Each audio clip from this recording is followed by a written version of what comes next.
the first thing that you have to do is there needs to be something called a nomination and a buy-in. Just like any business, or if you're using Robinhood or anything, you have to, there's stocks, there's shareholders, you have to actually buy into the business.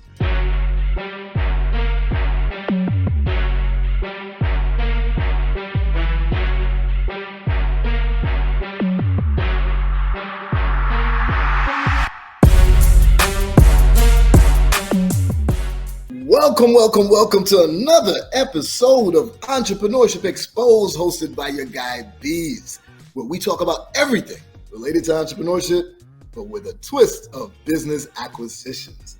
And today's episode, it's so weird. I know the audience probably says, man, Beez, every episode you'd be like, this is a special episode. But I really believe this is a special episode because it's a topic that challenged my way of thinking, made me realize that I was doing it wrong, and then made me realize I got to try something new. And the power behind it is enormous. And I promise you, when you all hear it today, the first reaction is, I don't know if I'm going to do that. But then as we talk through it more, you're going to realize why you need to. We need to. So today we got Dr. Tamarra and the entire Fampreneur squad, family, clear? Your group, whatever it may be, it's a actual family. These ain't just partners that came together and calling each other family. They're an actual family doing business, creating wealth, and sharing it with the world. Welcome to Entrepreneurship Exposed, everybody. I appreciate y'all being here, and I'm excited for this conversation. We're happy to be here. Of course. Thanks for having us. For sure. Now, let's just start off. You got to tell the people a little bit more about yourselves, who each of you are. Just introduce yourself and give a little bit of your background, and we're going to get this conversation started. Okay, well, my name is Dr. Tamarra Turner Allen. I am one of the founders of the Fampreneurs. Actually, my background is interior design, architecture. So I've always been in business for myself. And the boys were just the boys, my sons, our sons. But we have an amazing company called the Fampreneurs, but I'm gonna let them describe it. Markus Turner at Markus Turner Official and Alexander Turner, the other founder of the Fampreneurs. Awesome. Yeah, so my name is Markus, like she stated and already introduced, right? I am COO of the co-founders. I'm the one that helps scale the business from the ground up with our mom, Alex, and that's pretty much what I do. Awesome. My name is Alexander Turner. I am the Chief Marketing Officer of the Fampreneurs. I basically make sure that any content you see on any one of our pages, no matter the platform, right, I'm kind of the one behind that. Obviously, everybody makes their own content, but I manage the marketing team and make sure that it's getting out. It's being pushed out properly, that it's edited the right way. That the what you see, our image, right? That I am kind of responsible for making sure that's represented properly. Well, you're doing a great job on that, brother, because I'll tell you, this is kind of a side note thing, but I believe how important marketing is when it comes to Black Lives Matter. Mm-hmm. Mm-hmm. If the people who created that slogan had just added one more word, Black Lives Matter too. If they did that, I believe all of the detractors against it, they wouldn't have had nothing to say. There would be no, all lives matter, because we say, oh yeah, I know all lives matter because Black lives matter too, right? So marketing, controlling the story and choosing your words carefully and curating your images and everything is extremely important. And Alex, you're doing a great job, because it was enough for me to be like, man, this is awesome. I like what they're doing. And then I spoke more with your mom and was like, yo, I love this. I'm all on board. So definitely kudos to Alex. Markus, kudos to you, because you're a man of my ilk. I'm all about the process. I'm all about operations. I'm all about making sure things are smooth and scaling and effective and efficient. So all of that, I love seeing that it's a family that's coming together with the most important elements of any business in order to be successful. So the vision was important. The vision of the company was important. I will definitely say I wouldn't have been able to do it because they've always seen me do it by myself, so to speak. I wouldn't have been. So I've always done the operations part. I've always been the marketing side. I've always been the visionary. I've always been branding. How we look is absolutely important to me.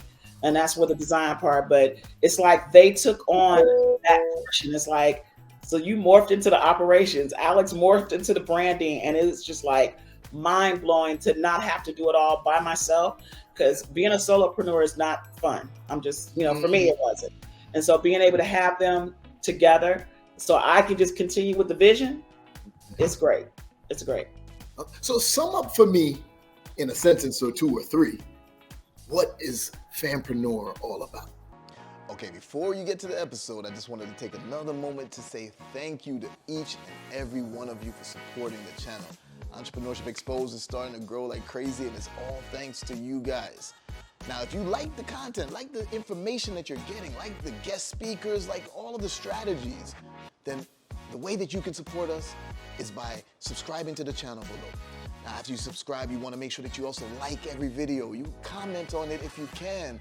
And even more important is to click that notification bell. That notification bell will make sure that you get to see every single episode with all of this amazing information so that you can get started on your journey as an entrepreneur. All right, now back to the episode. Let's go. What is Fampreneur all about?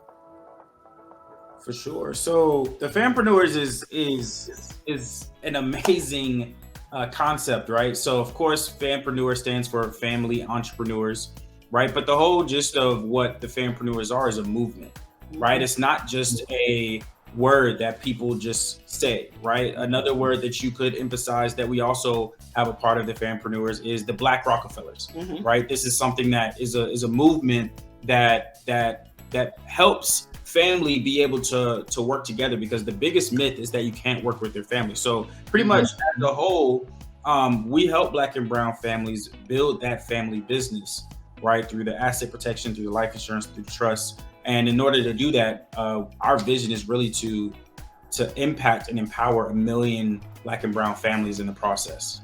And the other goal also too is to make sure that we understand as a people, Black and brown, that there are funding and monies out there, and that we don't always have to use our money in order to build our business and brands. And the fact that we don't understand financial literacy, because that has been the actual gap between our community and other communities. Them having the advantage of information and us not. And we want to make sure that we're bridging the gap with all of that information by protecting our assets. 100%. I love that. Now, you guys already hit on some of the parts that I'm going to challenge on, because I got to ask the question. Immediately when I heard about all of this, I was like, wait, I don't know if I could work with all my family members, right? Because, I believe, Tamarra, you had it good to have a business-minded son in the operations, business-minded son that can handle the marketing and the branding. I don't got that with all of my family members. So how does somebody even, navigate around that issue? How do you get past that in working together in business and in family? I feel like I can touch on that a little bit. And it kind of goes into what I also ask people when they want to start a business, right? You ask yourself, or you ask your family members a couple questions, right? What are you good at? What are you passionate about? And what have you gone through, right? What are you good at? Meaning, what skill sets do you already currently have, right? Like, what do you already know how to do very well? Because that could be turned into a job or task or position, right? Same thing with what are you passionate about? Because we always say, you want to make sure that, people always say, right? If you get a job, make sure it's a job that you're passionate about, because you'll do it for free, right? So you want to find out what they're passionate about, because they could be passionate about something and not necessarily be skillful in it. But if you have the passion, you can teach skill, right? So then you ask, okay, well, what are you passionate about? And you figure out that and see how that could align in the family business. And then the last thing, what have you gone through, right? Because a lot of times we go through things in life, whether traumatic or not traumatic, right? Whether it's impactful or not as impactful, but what we've gone through also shapes who we are, what we do, how we interact, right? So you ask certain things, what have you gone through? Because once you figure out as well what you've gone through, you can still, like I said earlier, take that and turn that into a position. So those are the three things that you want to ask each person in the family, right? Because then from there, you can say, okay, well, I know cousin Justin can do X, Y, and Z, or I know cousin Keisha can do X, Y, and Z. And then you put those people in those specific roles, And then what Marcus and Dr. T will touch on a little later is, then you have those family meetings to actually assign roles and then say, okay, well, I know that you're good at this, you're good at that, you're passionate in this, you need a little bit more work in that, but that's still the position you're going to be in. And then you have those regular meetings where now you're checking up on them. You're like, okay, well, I know you said you're supposed to be doing this. What's going on with that, right? Holding people accountable as well. I love it. I love it. You know what? The thing, what I'm hearing there is that you're addressing the weak points. What do I mean by that? So for example, I had a conversation with my brother and cousin when I first left corporate America. And excuse me, my voice is a little different right now because I've been screaming at the kids. If I stopped right there, that would have a different meaning, screaming at the kids. But no, screaming at the kids' games this past weekend at the soccer tournament, basketball tournament. So I lost my voice a little. But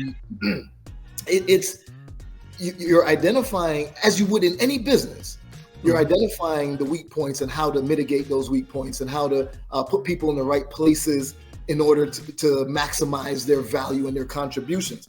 I do love that for sure because it makes sense in business. But my question is, what if you don't have anyone that could fit the roles that need to be in the business? Like at least the executive roles. Are you also, are family members also willing to go on a lower level? Because you guys came in and said, hey, I'll be the COO, I'll be the CMO, right? Now, what if you came in and said, hey, I'll be the janitor? Will people be as excited about that? How do you address that when it's not a leadership position? Because not everybody is skilled or able to be a leader.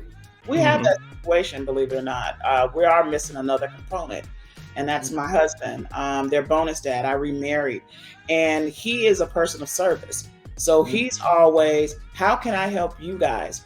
What can I do to help you? And he does not have any issues of being in the background supporting us so we can be out there and do what we do. Am I right or wrong, guys? Right. He doesn't have the ego. So it does have a lot to do with ego, okay? Because there's a matter of, well, I want to be in charge and I want to be in charge. Well, I want to be this, I want to be.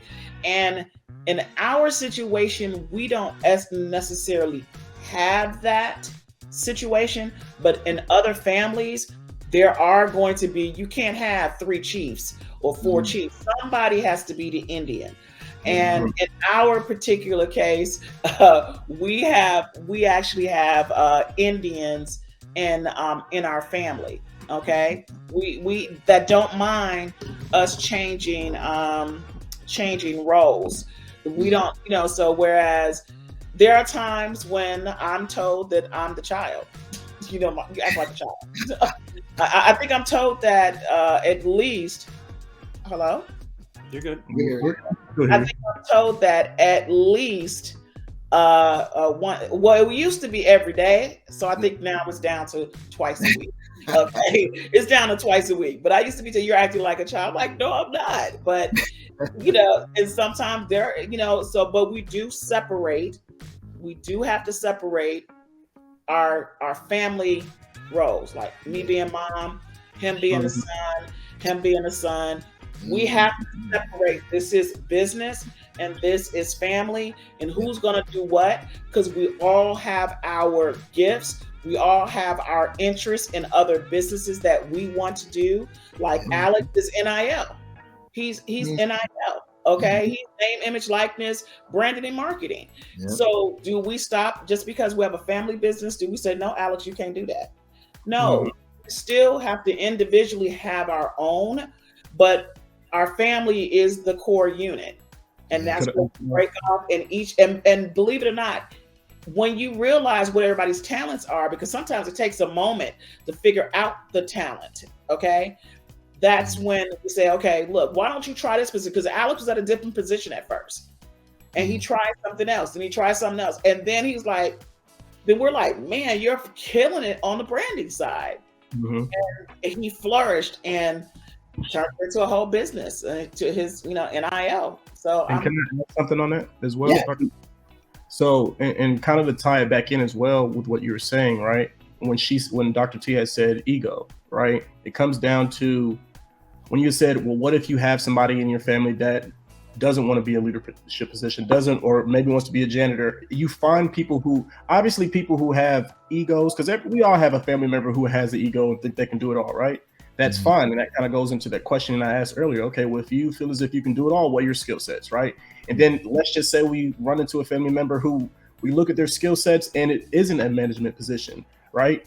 We don't try, when we let them know, we don't downplay that position like, oh yeah, you're just going to be a janitor or you're just going to be this. No, it's like this based on your skill set, this is where you will thrive in the family business. And then you let them know why it's important, right? Because every role is important. And like you said, not everybody has the skill set to be a leader, and there aren't that many leadership positions, right? So it's all about making sure that you place the right people in the right areas, especially and bypass those egos, and also understanding that, yes, while we are a family business and we're a family first, we still are a business. So you have to separate those two to make sure that it doesn't overlap. And sometimes it does, right? We're family, right? It's going to happen, but it's about having those conversations. And like I said earlier, when it comes to those meetings, right? Having those conversations, those honest conversations, especially in the meetings when the platform and the time is there to have those conversations, so no one steps on each other's toes, or so someone doesn't feel slighted or neglected or disrespected, right? Because it can easily turn into, okay, well, I'm in a leadership role in the family, right? And you're not. And that's not something we want to have a dynamic of. So it's always about respecting each other, making sure that we're putting people in the right positions, we're putting the ego aside, and that we're able to differentiate family and business from each other. I love that. I don't want to give you a direct answer to your question. Two things: vision and exposure. Okay, so if someone is not in a leadership position, because we actually do have some of those people in our family. Our aunties, our and uncles are like, you have the tax person, you have, they may not be in that position, but they have the skill set. So, but the key thing here is, let's say they are the janitor, right? And this goes back to what Alex was saying. It's about vision at the end of the day. And the movement of what we're doing, how is that janitor position, and why is that janitor position so important to what we have going on? And how can we fit them within the bigger picture? And the key thing here is, after you fit them within the bigger picture, now you have to expose them to why that position is even better. I'm pretty sure there are janitor conferences out here. You get what I'm saying? I'm not just being real. There's conferences for everything, right? But they're probably telling you how to exceed at the level that you're at right now. Right. And so it's all about exposing them to why that particular role that they're in is so vital within the company and within the bigger picture. And then they perform that role to their best ability and always try to improve. Yeah, I love it. Absolutely. And that's my husband, to be quite honest. He is that he will take it to a whole nother level. I am the support. I am the compliance. It's crazy, but he loves it because all he wants to do is be a part of the team. So you have to make people feel as if they are part of the team. And the personality. And in our vision, they have to be a part of understanding the mission and the constitution for our family. And that's what makes it easier to move forward. And I love that y'all have a constitution. So here goes the thing now is, you guys ever watch that show, Power? Of course. Yeah. So now, I'm gonna tell you though, I did not get to finish it. Like I got caught up, and I haven't either. Okay, so I hope I'm not ruining that somebody major died. One of the main characters. Okay, we see it on Instagram all the time. So okay. So we know Ghost died, and then Ghost died. Yeah. I'm just messing with you.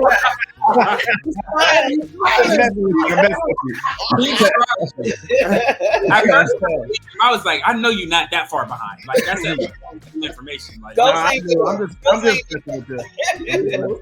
But so when Ghost died, his son couldn't access the money in the trust because there were certain rules in the trust, that constitution.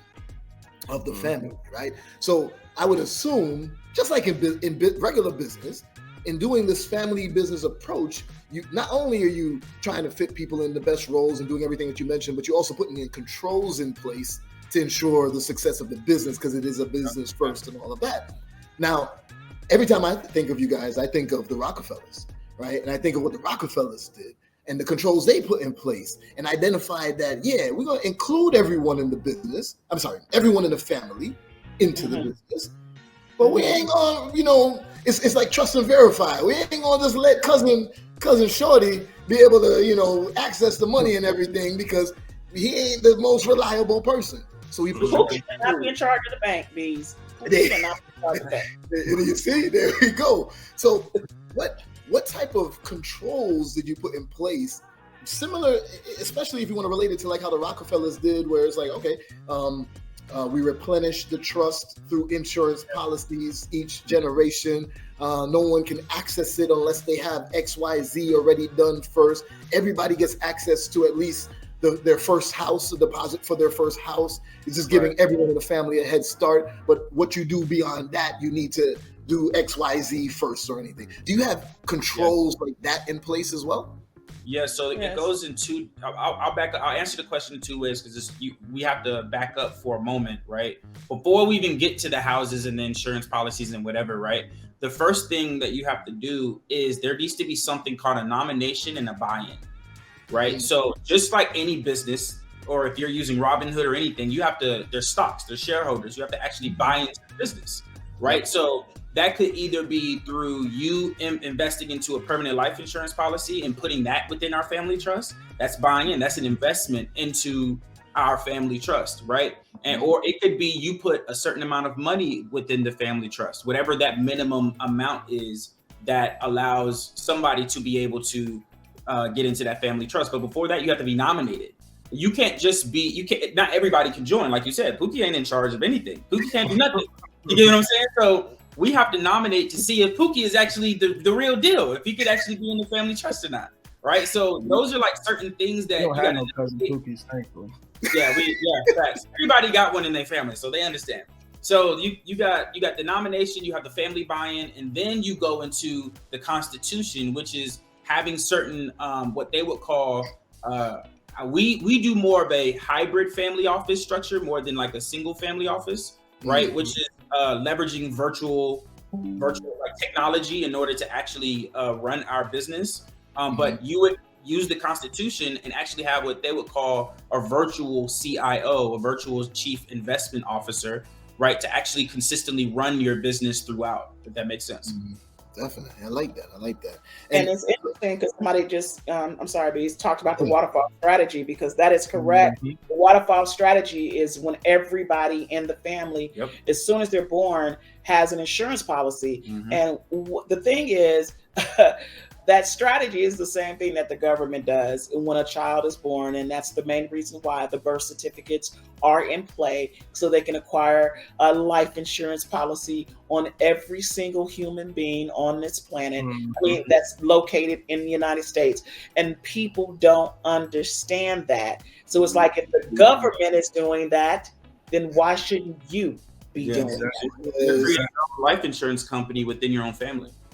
And I say you're creating your own life insurance company within your own family. Your own bank.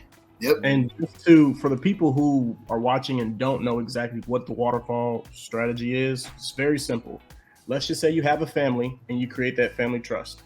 Everybody in your family gets a life insurance policy. The beneficiary is the trust. So all money goes into there, and obviously you buy into the trust and whatnot. So whenever you need a loan, you don't go to the regular bank, you go to the family bank. And then when you do pay that back, you're paying back interest to your family bank, which is why it continues to grow. But let's just say you don't even pay it back, right? You never pay it back. Once you pass away, the life insurance policy you still have, and like I said, the trust is still the beneficiary. So the money is still going back into the trust, and it's more than you originally borrowed anyway. And that's why it's called the waterfall, because it continues to pour back into its own supply over and over and over again. It just continues to grow and grow and grow. And that's why they've obviously been here for so long. But unfortunately, in the Black community and the brown community, when they were handing out insurances, they were literally telling them to only give them death policies, because Black and brown people do not save for the future. And that's one of the reasons why our community is where we are now, because we didn't understand credit, we didn't understand the power of insurance, and how that we can literally build wealth through those two things. Credit really didn't come in play till about maybe 35, 50 years ago. And now that it is here, we need to leverage it. Otherwise, we're going to continue to be in slavery. It's a new form of slavery, credit. 100%. 100. I love this. You know what? Normally I wait till much later. This time we just go right into pop, because we're already doing it right now. Right? So we're going to pop the whole concept of the family business model.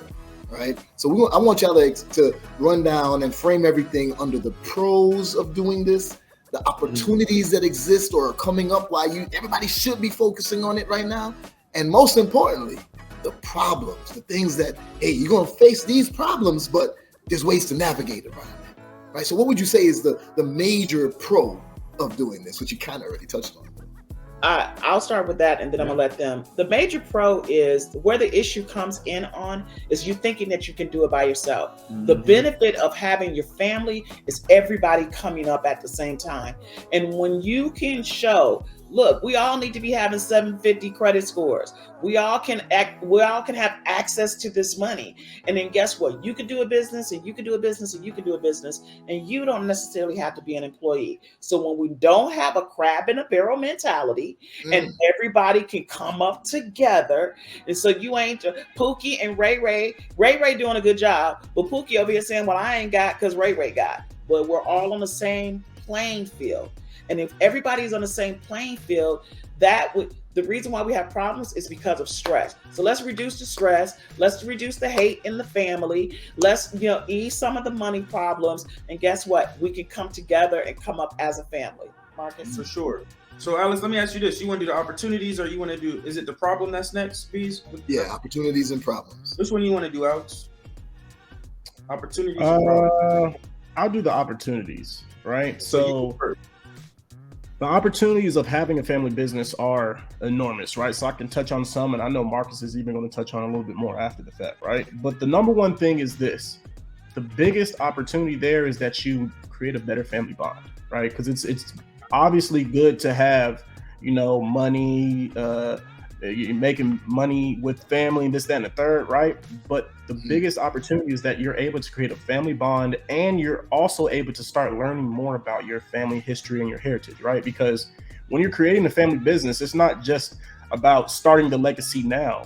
In order to properly start your legacy, you must learn what came before too. So you learn more about your heritage, where your family came from, values that they had before that either align with you now, don't align with you, or maybe it's a value that you hold but haven't been implementing, right? So now once you see that, okay, wow, my generations before they also had this value that I might have been slacking on. Let me go ahead and step it up, right? Because I know I'm trying to leave a legacy for my family, so I know I need to stop doing those bad habits.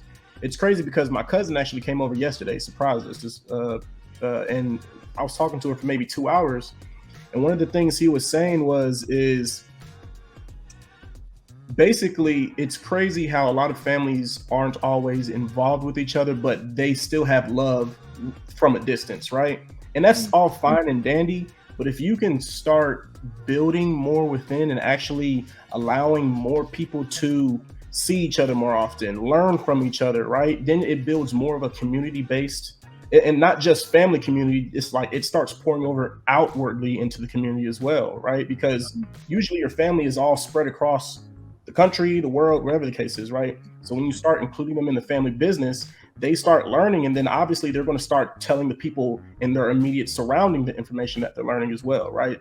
Which in turn can unlock more opportunities. You can get into more business opportunities, more business ventures, right? So it all starts with building the family and building a better family dynamic, and then it overpours into more community opportunities and business deals and partnerships and things like that. 100%. I love that. created a family with what I developed with the BBI, right? So, my family was not interested in the entrepreneurial journey.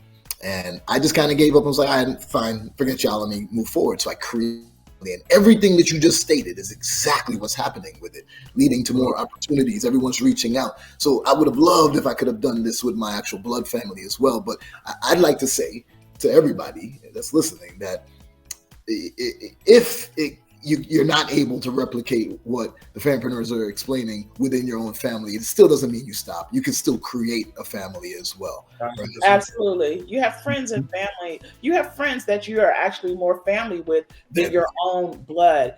And that in itself, remember, when you have two or more, that creates the mastermind. So you can create that same family dynamic. And even though, Beez, you and I are 10 years apart, you're 78, I'm 68, right? Back in the day, there were a lot of black and brown family. I thought y'all were saying that he was 78 and you were 60. Yeah, bro. I look good, dog. I was thinking he was born in 1978. Why you putting out my age for? Why you telling people my? No, because we look good. I don't know about you. We look good. Okay. I thought y'all lied to me for a minute. But when I was growing up in the 70s and 80s, there were a lot of black businesses. They were doing business. And even before we didn't have a choice because of the color of our skin. So we had to do business with each other. There was mom and pop grocery store. There was the mechanic. So we had family businesses. As time went on and integration came in play, that's another conversation, then it became a separation because we wanted more inclusion. And then we broke away from still having the family business and still buying from each other and doing some of the things that we're trying to get back to now. Because if we stay together as a community, we can rise as a community. Remember, separation is what's happening. So they continue to separate. We'll never grow to where we need to go. For sure. So I know you mentioned the problems of having a family business before, right? So I want to mention that the problem of having a family business is two things. Okay? Only two. It's only two. It's only two things. There's a lot more layers up under those two, but it's only two things. Okay. First thing is lack of communication. All right. So when you have a family business, the biggest way to even solve that is to have weekly meetings, family legacy meetings every single week. But even if you do have those, there's a lot of assumptions and presumptions that goes along with having those family meetings, right? Or having a conversation. So that brings lack of communication. The problem with that is that there's lack of communication involved. You assume this person liked their toast made this way, but you realize off the family meetings that they really didn't like it that way. Yeah, I want the crust. You get what I'm saying? So like there's lack of communication, and you put barriers and walls in place in your family unintentionally. So the other thing is that another layer up under that is the fact that people don't believe in therapy, but the family meetings is a form of therapy, right? Because you're breaking through some of the barriers that you created within your family. So the problem is that which goes into number two, which leads to what I was saying before, is a scarcity mindset. The biggest problem with family business is that most families have a scarcity mindset, so it's hard for them to even get to the next level. So the way that you do that is that therapy helps you break the limiting beliefs that you have, right? So the scarcity mindset is the biggest thing when it comes to having a family business, because you believe a certain way, this person believes a certain way, and most times one person isn't believing more than the other. If anything, I believe a certain way, the other person probably believes less than what I think things are, which means that there's a crippling effect that's going on within your family, right? So the biggest issue mainly is the fact that their belief level, a family's belief level, is not high enough, right? For them to be able to desire out of the situation. It's like basic human psychology, right? The reason why people want to stay poor, right, passing over opportunities repeatedly, and broke, which is not being financially literate, right, and staying where you want to go, where you are, is because they don't believe that they can actually achieve whatever that they want. Do Do you see what I'm saying? Whatever that they desire. So like that's a huge problem within the family business. But those things can be easily solved by having family weekly meetings, working on communication, and then exposing your family to other opportunities, other events, other people, mentorship. So that all can be solved. Can I add to your problem? I mean, Sure. The other issue too, the one thing is, I can honestly say in this year alone, and we have family meetings every single Saturday or Sunday. We changed it from Sunday and put it on Saturday. So, and our meetings are generally an hour and a half, 2 hours. Sometimes it may go over, but at the end of the day, we go to blows sometimes. It's like, but we're in business together, so we are forced to work it out. We don't have an option but to work it out. We're in business together. And there are times when we all want to quit. I'm like, I'm tired of you. And there are times when I have to sit up here and say, I have to take off. Someone told us at this moment, say, I'm taking off the mom hat, or I'm taking off the son hat, I'm taking off the husband hat. We are in business mode. And once we did that and we separated that, our business started running better. Would you agree, Marcus? Yeah. I mean, you could tell just how Alex doesn't say mom, he said Dr. T. Correct. I noticed that. I was going to ask about that later, but you already jumped on it. That's the truth. Yes, he does. He addresses me in business. Marcus sometimes still says "Mama Mia." Yeah. You know, it's a habit for him. But it's just, we're still growing. But the point is, we still respect each other, and that's another thing. They are my children. Okay, they are. But they are men, and they are my partners, and I have to respect them as such. And we are in business together. So I have to know when to take off the hat and be like, okay. And there are a lot of times that I'm like, Marcus, I agree with you. And there are times when I don't. And there are times when I'm like, Alex, you know, at one point in time, Alex wasn't completely on board, but he had to find his niche. And once he found it, it's like, dang, Alex is killing it. Yeah. So he was a CEO originally. Yes. So once he found Marcus it, was CMO originally. correct. He was CMO. Right. Their positions were different. I'm always gonna be CEO and the visionary. So that ain't never changed. Let them know. I'm just saying. Okay. But no, honestly, we at points of time in the business, we all be like, I'm tired. But it's the vision that keeps us going, okay? Yeah. And when people see us, and from day one, and the boys have been in business with me since they were 6 and 8 years old, okay? They've always been a part of the business. Whatever it is we were doing, they were part. So that is embedded in their blood. And I think when parents or family members say, look, you know, let's start something. When you have a lemonade stand, you can't tell me you didn't remember that growing up. A lemonade stand, okay? Or something that you did as a kid, that meant there's a business. And the last thing I want to say is your family is already a business, okay? Definitely. Because somebody's paying the bills. Somebody, exactly. You know, somebody is taking control of accounting, okay? Somebody is going out there getting the funds. They had to sell themselves on a job. So therefore, your family is currently a business. You're just not operating as such, and you're not benefiting completely 100% as the family business. And that's where we show you how to take that into a whole nother level so you can get everything that your family deserves. I love that, because everything that you guys said is nothing that you guys said is like out of this world. Like, you know, oh, I've never thought of that. Everything you said is what's done in business anyway. It's communication and expectation. It's called operating. This is how it's going to work. And how do we change and modify the operating agreement? Well, it's built in. We got to vote this way in order to be able to modify the agreement. We're in the communication. We're establishing the roles. We're putting people in the right place. It's exactly the same in business. So it makes sense that it could work in your family as a business as well.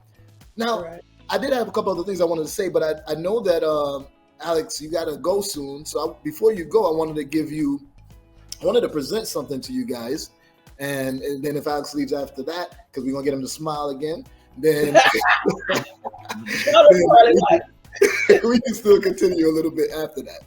Now, y'all know what I do, right? I'm into business acquisitions, right? So when people are trying to build a business from scratch, I'm not going to say, I don't want my ego to be in place and be like, I can't believe you would do that, because I did it too when I didn't know any better. But why wouldn't we take that head start, that advantage in life, if we can acquire a business that's already cash flowing and it helps propel our scale, our growth? Marcus, that's your role. So you should be focusing on acquisitions even more. Mm-hmm. So what I was doing, I was looking through my deal board.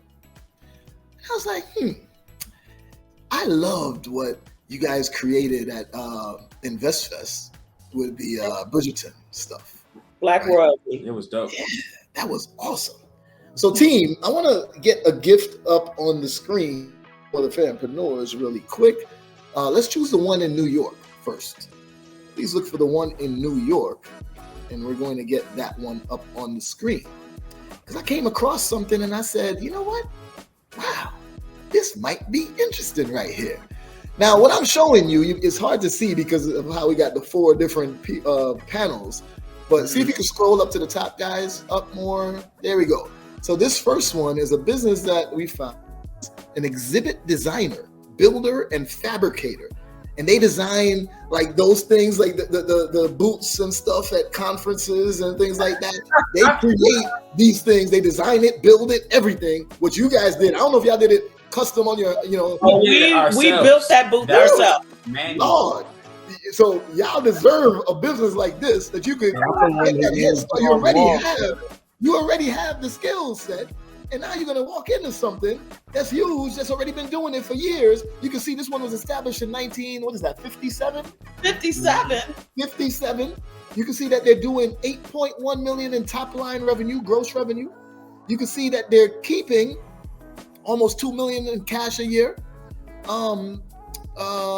They have about 16 employees. They're asking 8.7, and it also comes with about 350,000 in furniture, fixtures, and equipment. There's more to it, but these are just some of the highlights of the business. Would this business interest you to acquire? Absolutely. Yeah, it's what we do. Okay. This is gift number 1. I'm gonna give this to y'all. Y'all could go about it on your own and contact the people and start the process, or we could work together on it in some capacity. We'll talk about that offline. But we have a second gift for you because, as I told you, I told the team. Hold on, I told the team put up the New York one, but I know y'all are in Georgia, right? So we also found this event production company, right? After attending and speaking at FamCon, I was like, damn, y'all put on an amazing event. I left feeling happy. You know what I mean? That don't happen in every conference that I go to, the speaking event. I'm usually drained after the speaking event, but I left feeling happy, right? And I saw this one. I was like, man, this would be a great, even better head start for y'all because y'all are really skilled at putting on the events too. This one's asking 5.2 mil. They're grossing 3.5. Yep. And keeping, I can't see that well. I think it's $869,000. Almost 900. Almost 900 keeping each year. But look at that. The inventory and the employees. It comes 6.2 with 6.2 million in inventory. Oh, that's net worth. That's what that is. Yeah. So they're asking 5.2, but giving you 6.2 million worth of inventory.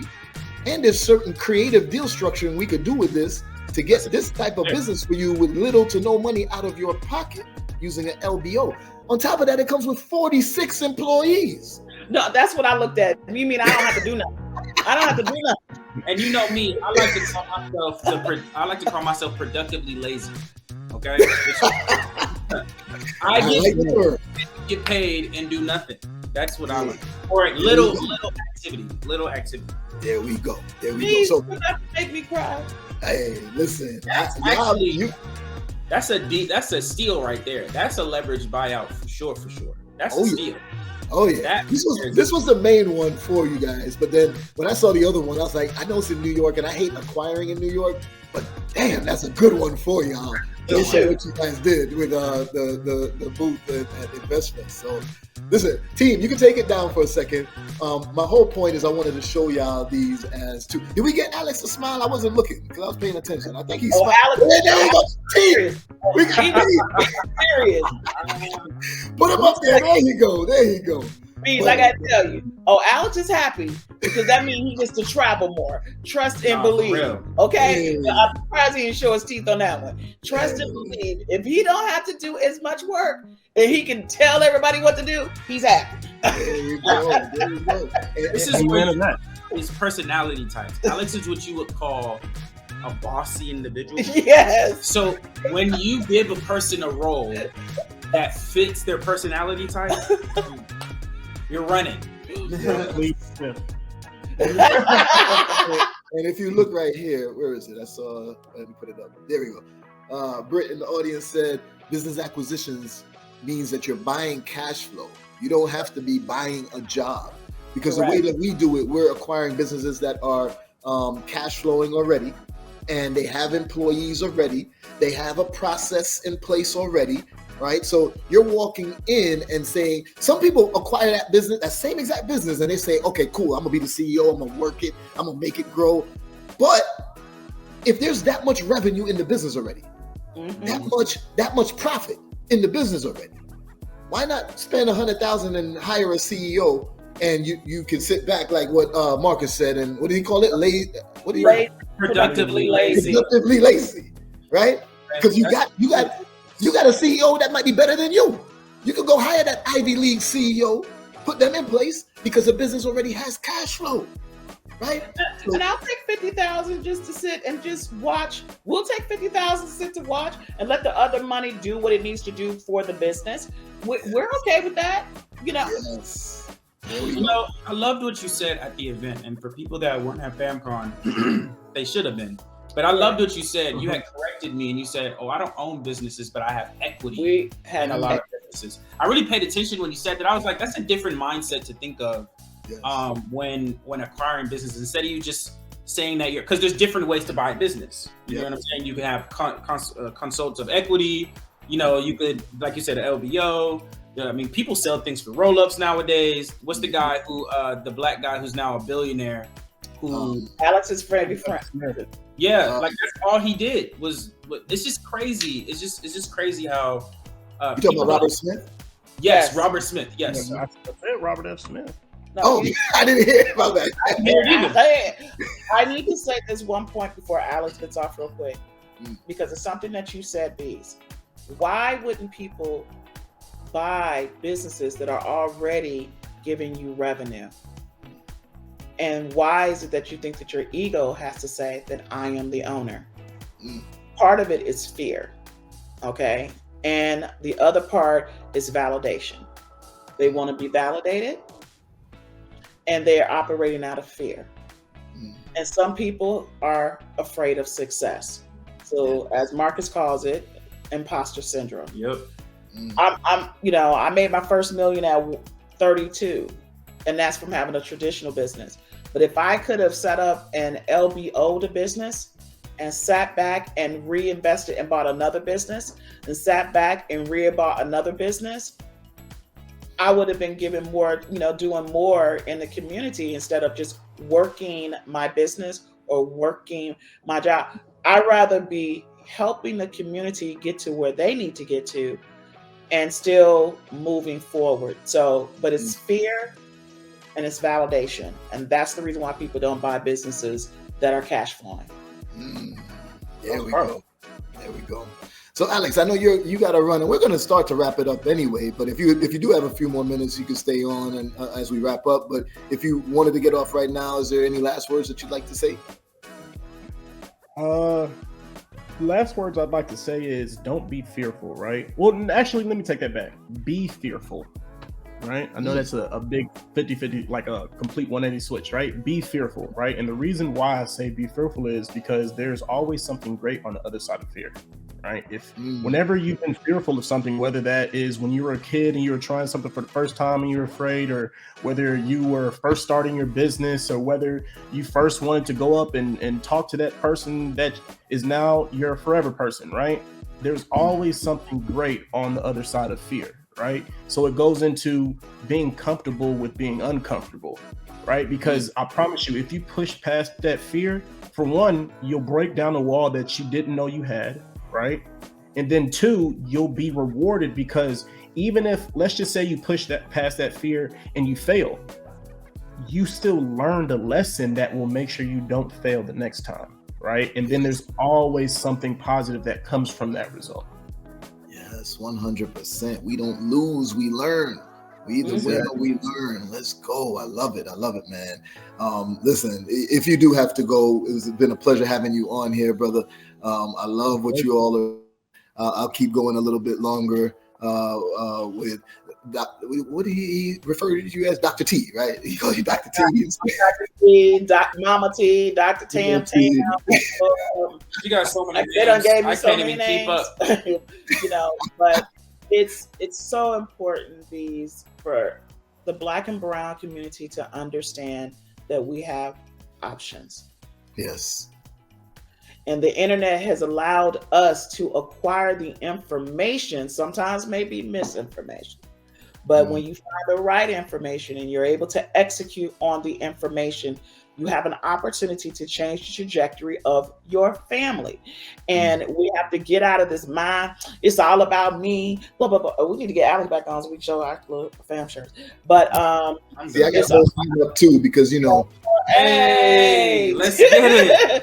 Family business matters, okay? Like two at the end. Yes. Two. I'm about to go trademark that right now. Okay. Wait, were we talking about that behind stage, backstage, or did we say that on air? We said that on here. It was on air that we said that? Okay, I want to make sure everybody know why we said that. But it's so important. Alex said, fear is good. But in another way, fear is not good because it can debilitate you. Okay? So there's two sides of fear. Fear, because sometimes you can scare your way out of a blessing. Yeah. Okay. And Beez is sitting up here showing you it can be done, but some of you looking at his skin color and be like, no, I'm not doing that. But then the other folks are like, oh, Beez, can you help me? Business builder Beez, can you help me? But then here it is. We're so busy trying to judge and worrying about, well, you ain't got a suit on. Why you got the baseball hat on backwards? It's not even the suit. You don't have the Louis or the Fendi. Let's be real. Listen, Marcus. He dropped his ear. Listen. There was a time when I had first kind of started putting myself more online, and I was driving around in my exotics, right? I sold most of those now, and I only got, and it sounds first world problem to say I only got 3 cars now, but it's nothing major, ain't no crazy stuff.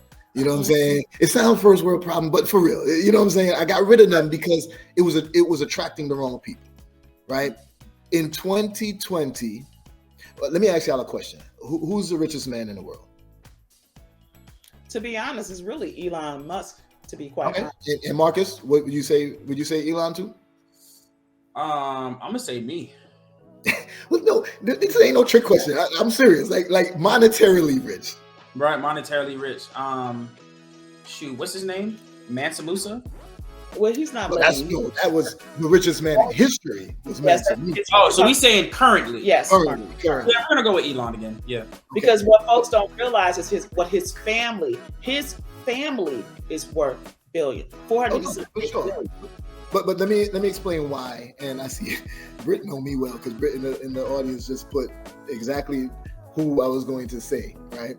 And he's not the richest man in the world right now, the person I'm about to tell you, but in 2020, he was. His name was Bernard Arnault.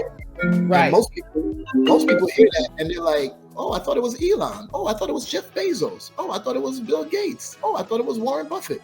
Nah. In 2020, Bernard Arnault became the richest man in the world. And he is the head of LVMH. Is that LVMH? Louis. Hennessy, right? Yeah. And who you think made him the richest man in the world? Black folk. Yep. During a pandemic, made him the richest man in the world, right? So Crazy. I am totally against, and I understand if people feel like, hey, I still want to wear these things, whatever.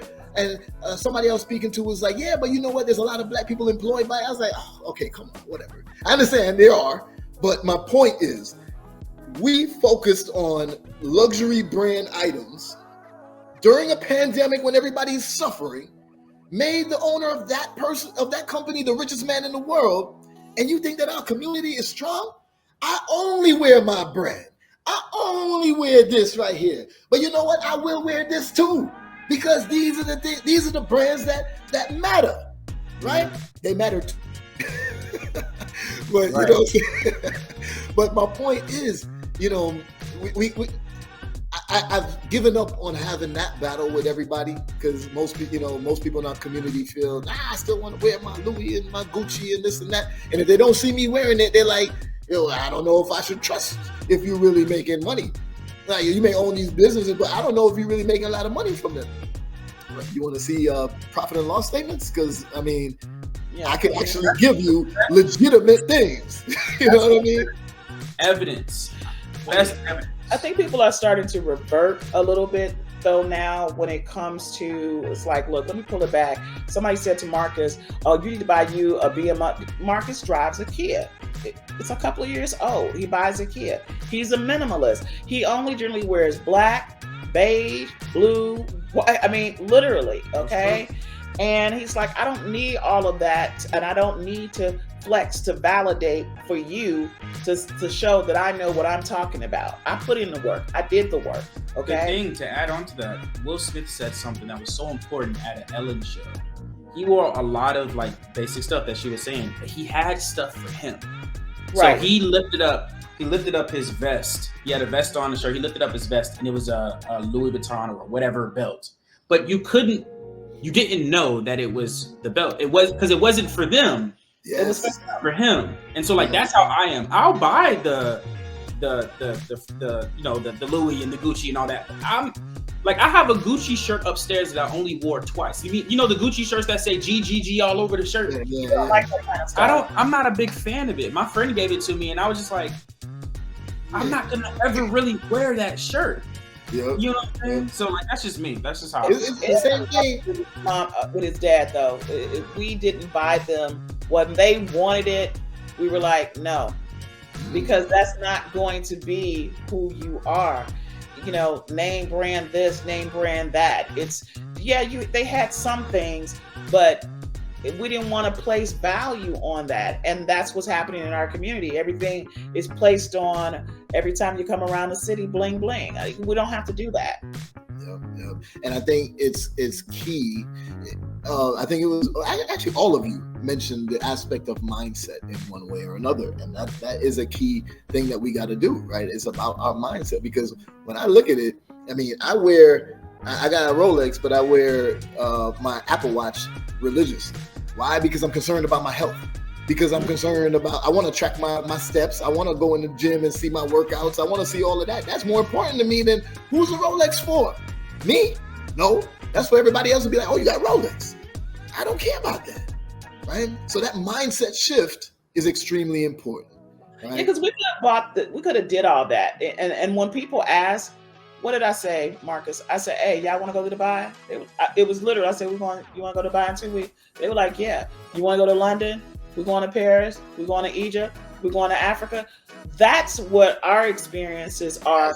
What we did as a family, and we experienced things together. That is a lasting memory than a doggone a Gucci belt. That you can't take with you. Yeah, I'm not gonna lie to you though. I'm not gonna lie to you. Oh, maybe Lord. This is a generational thing. It's not. But I love me some watches. Yes. I'm not going to lie to you. But you love watches. You love it. It's not that you're getting the watches to show off to other people. I can imagine you probably have a collection of watches and the cases and such, and it's not like you're walking around with a case like, hey guys. Right. You know what I'm saying? Right. So, and he does. He has his case of watches, honestly. There we go. It's for him. It's what you do. But the thing is, what did you do to give back to the family? What did you do to give back to the community? You know, everybody's like, I need to worry about the community, you know, because we are our brother's keepers. You know, we do need to look out for each other. Some people have more advantages than others. And if you can help somebody up, like I am floored that we getting ready to get 2 new companies. Look. That'll be all. Let's go. I'm not selfish enough to say I don't know enough. I'm willing to partner on businesses. I'm not scared to say I'm not willing to partner with you and learning how to, because I know that you have the information that we need. And I study funds and private equity funds and trust funds, and I study all the time. They all the same structure. Let's be real. You have a manager that manages the bank or the entity. Then you have a committee that advises it. Like I know the whole scope of things. You know what I'm saying? I'm not ignorant, but I'd rather go with somebody who's actually familiar and does this on a regular basis. And Partners is the best. Partners is the best anyway. Collaboration. Beez, what we need to do. Okay, that's my mentor. That's my coach. This is what Business Builder Beez said we need to do. That's what we're gonna do. We finna acquire 2 companies. Okay, that's dealing 7 figures a year, and we're going to follow his instructions on what we need to do. And if you're not following his instructions, then you're going to continue to stay where you are. There we go. Y'all heard it here first. Yeah, I heard it here first. All right, so we're going to wrap it up now. It's been a great conversation, man, and this is so important for everybody. That mindset shift on, there's absolutely nothing revolutionary that you said here, and it blows my mind. That in itself is revolutionary, because it's like, wow, I'm thinking about this like the whole time, like, families can't work in a business, but the same people that's in any business can't work in a business if you follow that same mindset. But we have controls in place. We have roles. We have evaluations to make sure people still doing their jobs appropriately. We have, everything in place. The operating agreement, everything, communication and expectations are met, right? So, Business Builder Beez, when we show folks how to do family credit, there we go. Family is the highest form of wealth. I always say that. Agreed. I did not mean to break in that, Beez, because when people understand what you are giving them and they have the foundation on this side, we become a community to be reckoned with. Because then we are in control and nobody is controlling us like puppets. Right now we're being controlled like puppets. And what you're doing is you're giving us the opportunity to not be controlled by owning businesses and not having to feel like we have to start the business ourselves. Okay? We don't. We are getting the instructions from Business Builder Beez on how to acquire businesses. And now we just got to execute it. That's Lord, Jesus. All that information without execution don't mean nothing. Yep. Now, as we wrap this up, I have to mention, I see Britt put it in the chat too, and I have to mention my challenge. So I have a challenge that's been going on already, and it's going to be going on for the next 7 years. This challenge is called the $1 Trillion Table Challenge. At the end of this decade, in the next 6-7 years, I want to sit in a room at a table with people who look like us for sure. And we have $1 trillion AUM, assets under management. That doesn't mean cash in our pocket. It means we control portfolios of businesses, control portfolio estate of insurance policies, whatever it may be, that cumulatively equates to $1 trillion AUM. Will you guys be at that table with us? 1,000%. There we go. 10 toes, 10 fingers. Y'all heard it here first. The Fampreneurs will bring the family aspect of business, of wealth creation and wealth preservation Yes. to our table. Listen, Dr. T, I gotta call you Dr. T now ever since Alex said it. Marcus, listen, both of y'all and Alex, it's been amazing. It was a great conversation. Tell everybody how best to get in contact with y'all, and we'll make sure we put it in the description as well. Well, as you guys can see, I'm at Instagram on Tamarra Allen, and then also the Fampreneurs. That's TheFampreneurs. And as long as you follow the Fampreneurs, you'll find me. okay. And then There Alexander. Yes, and there's Markus right there, Markus Turner Official, because he'll be dropping some nuggets too. Business Builder Beez, and then it's alex.n.turner. That's there. So there you go. There's everybody. Business Builder Beez. We do want to make sure that you guys are aware of the Corporate Transparency Act that's coming up January 1st, 2024, that everybody needs to make sure they are auditing their LLCs so they don't get stuck with a $500 fine per day or a $10,000 fine or jail time. That's something else everybody needs to be paying attention to. Ooh, thank you for that nugget. That's something that we're going to make sure that we address to our audience even more, because you're right. Those are the types of things, if we're not paying attention to what's going on in this corporation of the United States, then we could get left out in the cold. So thank you. And in jail. Okay, thank you for having us. Thank you. Listen, y'all already know this. If y'all don't want to miss conversations like this, you should already be subscribed. If it's on here on YouTube, subscribe to this channel, turn on the notification bell. Make sure you're subscribed on all podcast platforms. You can listen to the audio of this while you're in the gym, while you're at work, while you're on your commute. These conversations need to be had. What we're talking about needs to be heard. Don't miss it, y'all. And make sure y'all tap in with the Fampreneurs and start emulating that within your own family. Let's go. I'll see y'all on the next episode. See you later. Peace and blessings.